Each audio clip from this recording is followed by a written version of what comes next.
Hey guys, we're trying something a little different. I'll be narrating Sakurai's latest column for those who prefer listening to videos. The original article will be in the description if you want to read it. Disclaimer, the tone I use is not an accurate representation of Sakurai or anyone else in the article, and maybe an exaggeration to make this narrating more interesting. With that out of the way, let's start reading.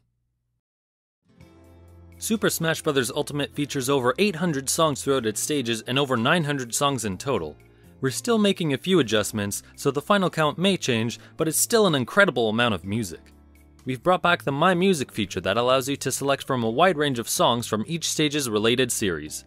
The total number of tracks differs for each series, but there are various reasons for that. Some series require us to pay a lot of money to use their music since they've given the rights to other companies. Some series don't allow us much choice since securing the rights to use music on a worldwide release is pretty difficult. That means we can only include a few songs. Despite all those limitations, I feel like we're working really hard with Smash. The amount of energy we've spent dealing with rights issues is about 100 times as much as you would on a normal title. This time, we've invited a lot of different composers to participate, so I'd like to share a little bit about that side of the creative process. First, I emailed a bunch of famous composers. I guess it was about 1.5 years ago. It was difficult to say I was working on Smash at the time, but I trusted them. So I just told it to them straight. Most of the emails I sent myself, but I asked my sound team to email some of the new composers I hadn't worked with before. Then, I gathered the composers who gave me the okay in groups of 4 to 6 and showed them the project plan.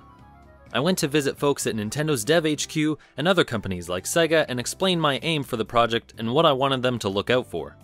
This time, I wanted them to especially focus on making music that really gets your heart pumping during the battle. In the final round of a tournament for Smash Wii U, the point where everyone should be as riled up as can be, the Roost theme started playing. Even if you set a song to low frequency, it will still come up every once in a while. I included it because I thought it was a good song, but that incident made me think I should be careful not to include too many songs that didn't fit the occasion from now on. After signing NDAs and explaining the project, I immediately had the composers pick which music they would arrange. I prepared a database of thousands of songs, so when one of them asked, "Can I hear that one?" I'd simply play it for them right there and then, and have them decide who would arrange what song.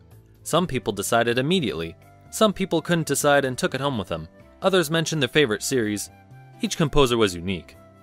Since I prioritized the composer's requests, there was a little bit of imbalance and overlapping, but I thought it was best to have them arrange music that they liked.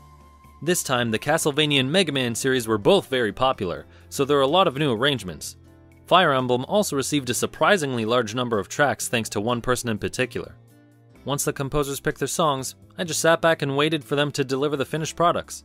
The music supervisor handled all the direct communications, but I made sure to always check the arrangements and ask them to make adjustments as necessary. They had to stay true to the original music while also making it fit the game, so sometimes I had very specific requests. Among the songs that didn't get picked, some of them have been implemented as is. Some of them work just fine, but others don't fit quite as well as I thought. That's how we decided which songs would make it into Smash. Now that I'm adjusting all these different songs with such rich histories, I see how impressive it is. It really makes me think there's no such thing as bad music in a great game. Even if a game's interesting points come down to taste, I think the music possesses an absolute objective strength. Before we go, thanks to our patrons for supporting us. In particular, our super patron, the Duke of Dorks. You'll find a link to his channel in the description. Please let us know if you want to see more videos like these in the future. Would you like to see narrations covering his work ethic, tiny details, or maybe more about the man himself? If you enjoyed it, give this video a like and show it to your friends. Subscribe to keep up with our content, and remember to return to the source.